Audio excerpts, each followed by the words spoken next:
다음은 경기 파주을 출신의 더불어민주당 박정우 의원 나오셔서 질문해 주시기 바랍니다.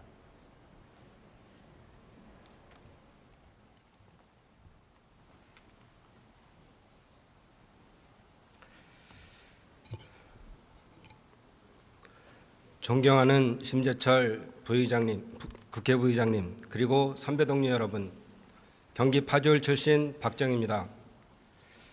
박근혜 최순실 게이트가 과연 문화체육계만의 직권남용의 문제인지 아니면 정경유착이라는 더 큰 근본적 문제가 있는지 따져보고자 이 자리에 섰습니다. 복지부 장관께 질의하겠습니다.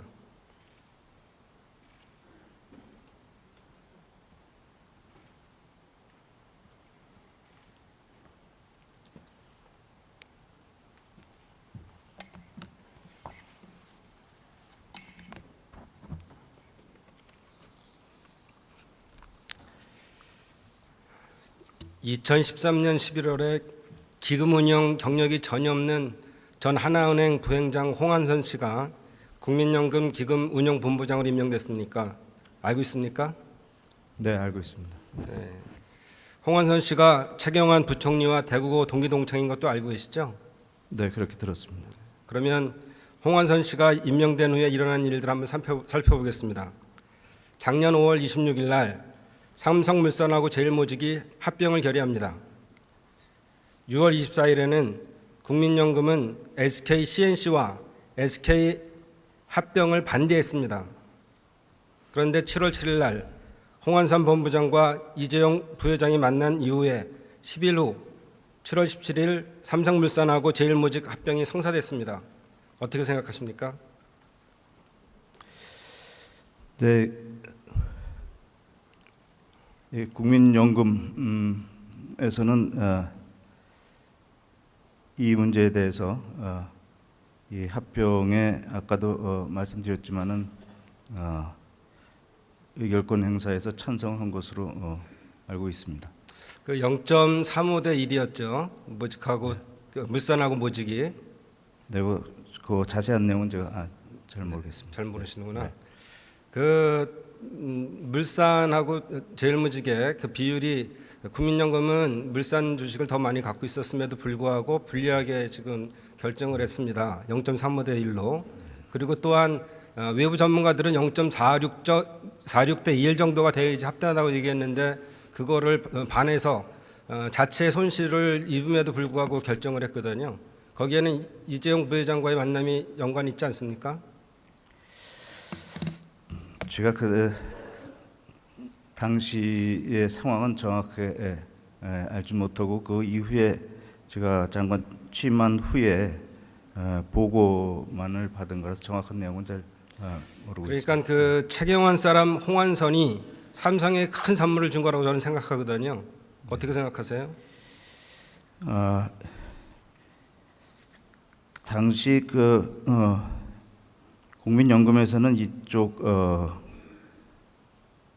이 국민연금에서도 일부 손해를 보면서 일이 진행된 것으로 제가 일부가 아니라 6천억을 손해봤습니다. 6천억. 알고 있습니다.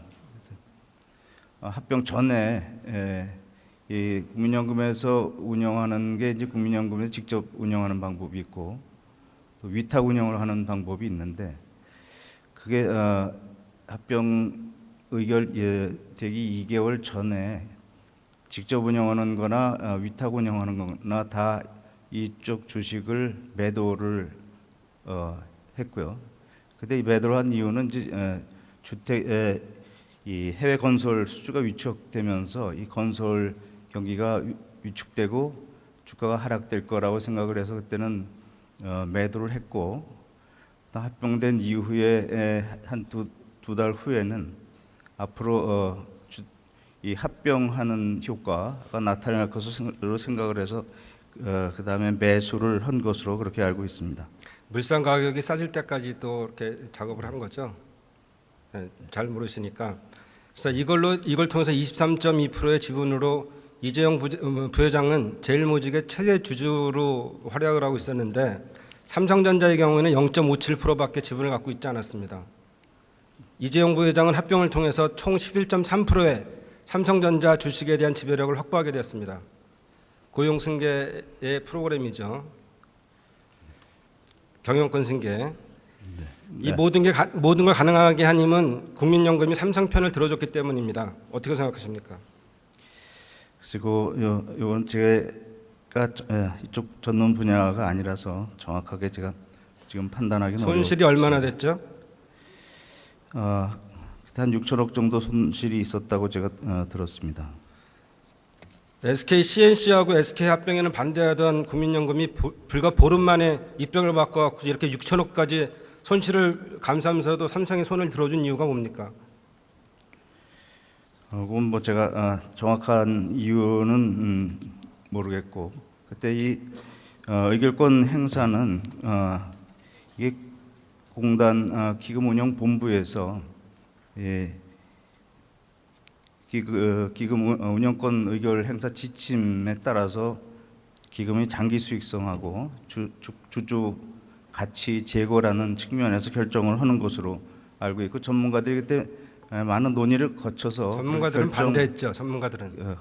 전문가들은 반대했고 자체 회의를 통해서 자치 내부 인력들을 회의를 통해서 결정해 버린 거잖아요.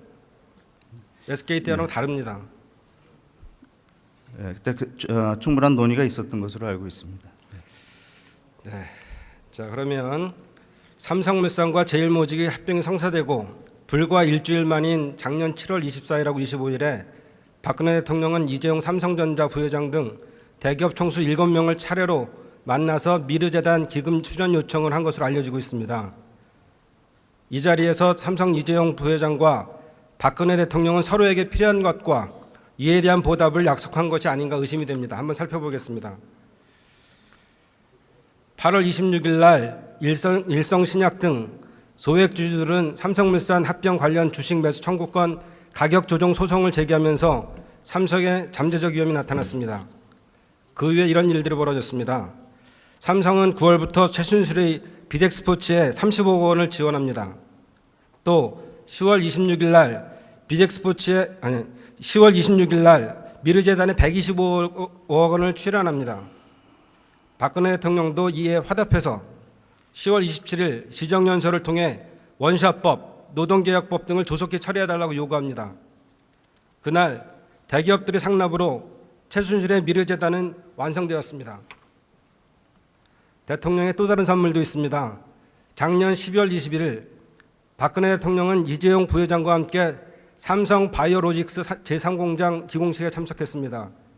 이 회사 김태현 사장은 안종범 전 수석과 대구 개성고 선후배 사이인 거 아시죠? 잘 모릅니다. 대통령 참석이라는 큰 선물을 받은 삼성은 또 보답에 나섭니다. 금년 1월 12일 삼성은 K스포츠 재단에다가 79억 원을 출연합니다. 이에 화답하여 다음 날 박근혜 대통령은 노동개혁법, 완샷법 등이 반드시 19대 국회를 통과해야 한다는 대국민 담화를 발표합니다. 대국민 담화에 국민과 언론의 관심이 쏠려 있던 그날 뒷골목 어디에서 최순실의 K스포츠 재단이 설립됩니다. 미르 K스포츠 재단이 완성되고 난 후에 금년 2월 1일 박근혜 대통령이 앞장섰던 재벌 대기업을 위한 원샷법이 수정 가결됩니다. 재벌 대기업을 위한 정경유착을 또 보겠습니다. 원샷법 혜택 1호 기업은 박근혜 대통령 친인척 기업이지만 가장 큰 수혜자는 삼성이 될 겁니다.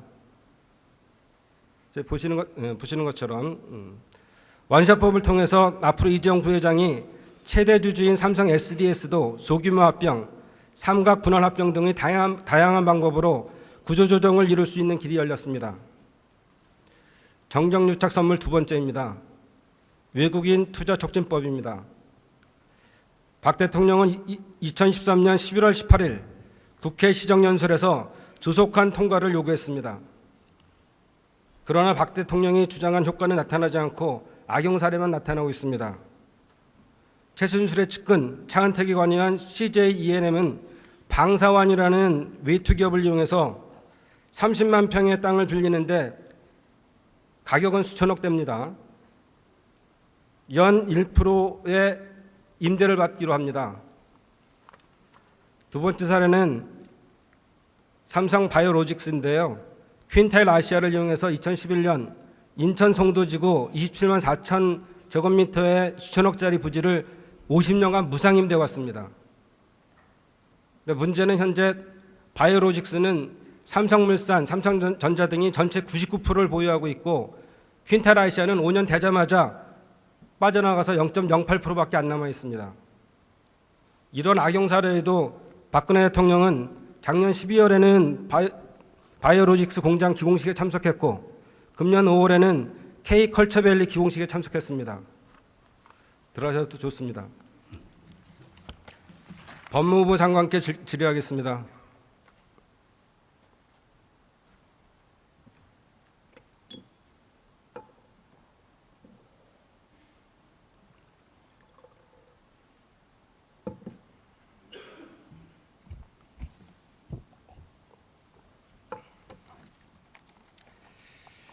장관, 박근혜 최순실 게이트에서 밝혀져야 할 핵심 사항은 대가성 여부, 뇌물죄 성립 여부입니다. 맞습니까? 지금 수사가 한창 진행 중이고 그 수사가 어느 정도 마무리되면은 구체적인 사실관계가 확정이 될 것입니다. 그 확정된 사실관계에 대해서 그게 과연 어느 죄에 해당하는가에 대해서는 엄중한 법리 검토를 거쳐서 그 법을 어떤 법규를 또는 법조문을 적용할 것인가가 결정이 될 것입니다. 저는 대통령처럼 그 전에 가이드라인을 제시하는 것이 아니고 수사에 도움이 되라고 다시 한번 사실 여부를 따져보겠습니다. 대통령이 대기업 총수를 만나고 나서 대기업들은 수십억, 수백억 원을 최순실 씨 개인 회사나 미르, K스포츠재단 등에다가 갖다 바쳤습니다. 대통령은 그 보답으로 원샷법, 위촉법 등 재벌 특례 법안이 통과에 앞장섰습니다.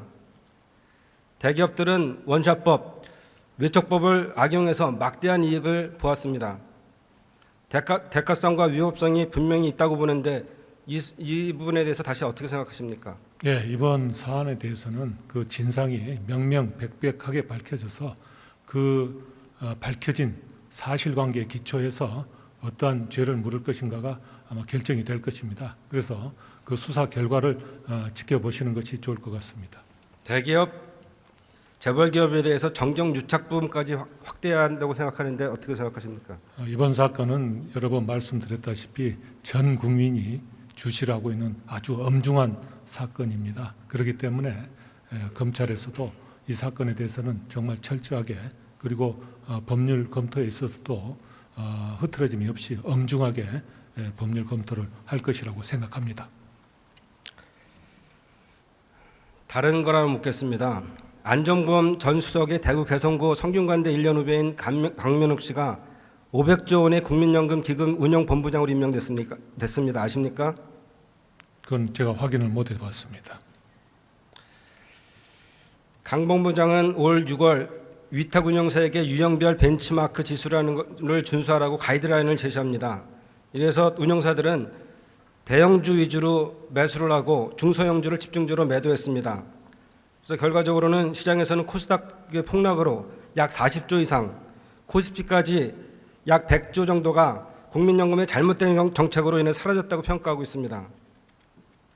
증권시장에서는 우려가 높아지지만 삼성전자의 주가는 갤럭시 노트 7 사태 이후에도 안정적으로 유지되고 있습니다.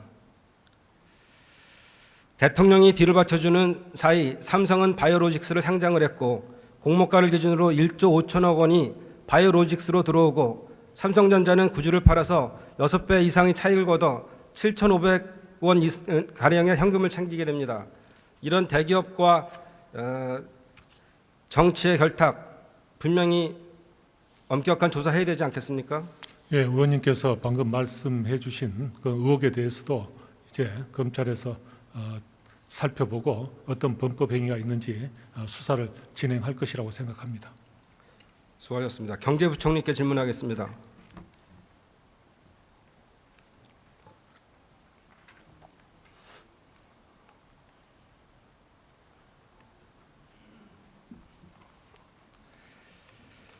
금년 5월 30일 서울고법이 삼성물산 제일모직 합병 과정에 문제가 있다고 판결을 해서 삼성이 패소했죠. 알고 계십니까? 그것은 제가 모르겠습니다. 전부 다들 모르고 계시면 어쩌랍니까?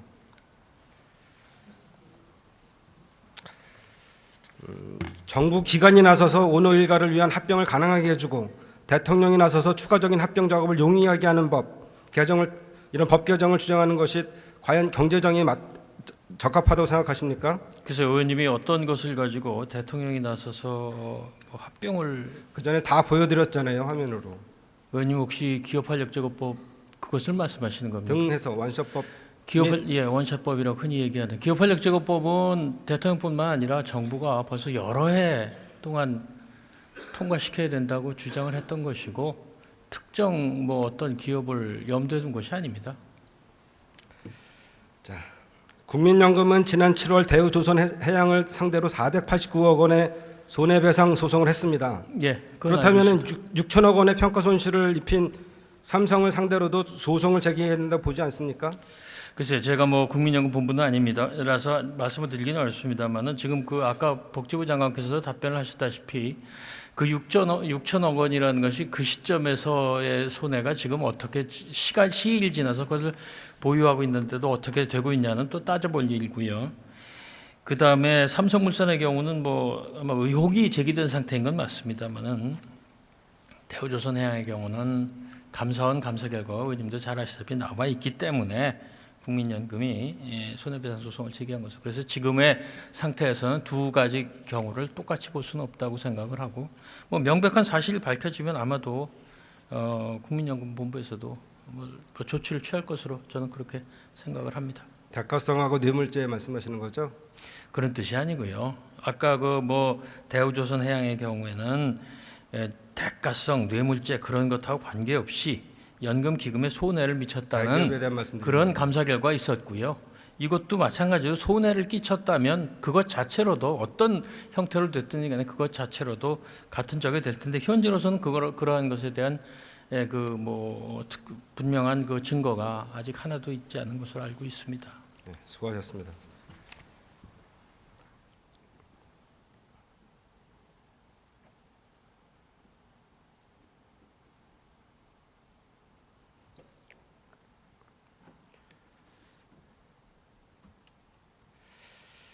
박근혜 최순실 게이트는 박근혜 최순실을 중심으로 경제 컨트롤 타워인 최경환, 안종범 그리고 이재용 부회장 같은 재벌 총수들이 얽히고 설킨 거대한 국정농단의 한 단면입니다. 대통령까지 직접 나서서 기획한 거대한 정경